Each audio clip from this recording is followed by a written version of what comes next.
dia tidak puasa karena merayu ompungnya supaya dikasih makan. Akhirnya nggak tega ompungnya, dikasih makan. Akhirnya batal puasanya.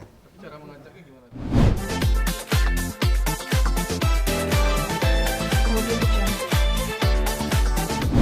Ya alhamdulillah yang besar sudah belajar puasa. Sultan sudah full setiap hari untuk dari subuh sampai maghrib. Alhamdulillah. Memberikan penjelasan puasa sendiri ke anak-anak. Ya kalau Sultan sudah hampir 3 tahun belakangan ini ya ikut puasa bareng, walaupun beberapa tahun yang lalu ada jeda tidak berpuasa karena sakit atau terlalu lapar, dia ngeluh mau makan.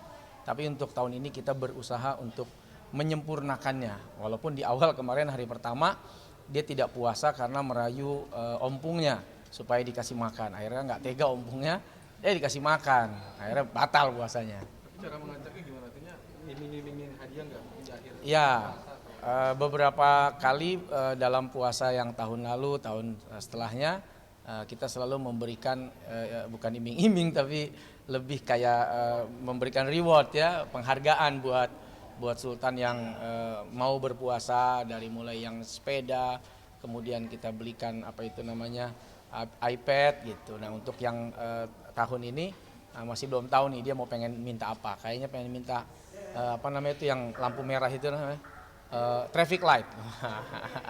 Antusias mereka seperti apa? Antusiasnya kalau anak-anak yang masih 3 tahun sih masih belum ya. Paling tahu kalau ayah ibunya puasa, saya sama April puasa tahu. Tapi untuk memulai puasa tidak karena masih 3 tahun. Tapi kalau Sultan sudah. Lebaran ini mereka belum siapa 2 minggu lagi. Ya tentunya kita berharap semoga lancar semua, nggak ada halangan dalam menikmati puasa khususnya. Dan mudah-mudahan Idul Fitri walaupun ada larangan dari pemerintah untuk tidak mudik, ya tetap semangat puasanya dan tetap semangat menikmati Idul Fitrinya. Jangan bersedih dan berkecil hati.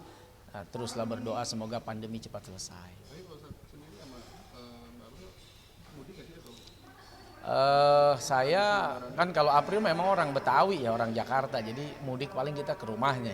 Tapi kalau saya memang kan di Sumatera Utara ya, tapi pahamlah kondisi tahun ini memang tidak memungkinkan. Paling kita cari waktu lain kalau pas ada waktu yang luang. Ada yang beda nggak sih ketika yang tadinya biasanya mudik jadi enggak? Kalau saya memang mudik selama ini sih bebas-bebas aja ya, artinya tidak harus lebaran gitu. Kadang-kadang kayak kemarin tuh sebelum puasa malah kita udah mudik duluan.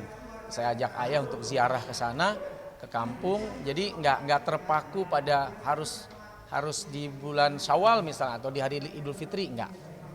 Tapi ada kekhawatiran khusus artinya ini kan masih pandemi. Ya tentunya buat teman-teman, saudara-saudara, siapapun kita anak bangsa ini ya tetap patuhi yang pemerintah sampaikan 3 atau 5M itu ya, memakai masker, menjaga jarak, mencuci tangan, atau kemana-mana kita bawa hand sanitizer. Ya ini bagian dari ikhtiar ya, mudah-mudahan tetap diberikan kebaikan dan kesehatannya terjaga. Tapi tradisi khusus keluarga sendiri seperti apa kalau lebaran gimana? Biasanya makan ketupat, datang ke rumah mertua, disiapin ketupat, dibungkusin, terus bagi-bagi apa namanya orang tuh ampau ya istilahnya, THR buat anak-anak kecil, buat tetangga-tetangga, biasanya kayak gitu. Untuk THR udah disiapkan, orang demen uang barunya juga udah disiapin, dan ya walaupun nggak banyak tapi buat anak-anak itu kan pasti berkesan ya. Ada tradisi. Ini bapak anak-anak mau juga. Ada tradisi sungkeman nggak sih kalau di keluarga?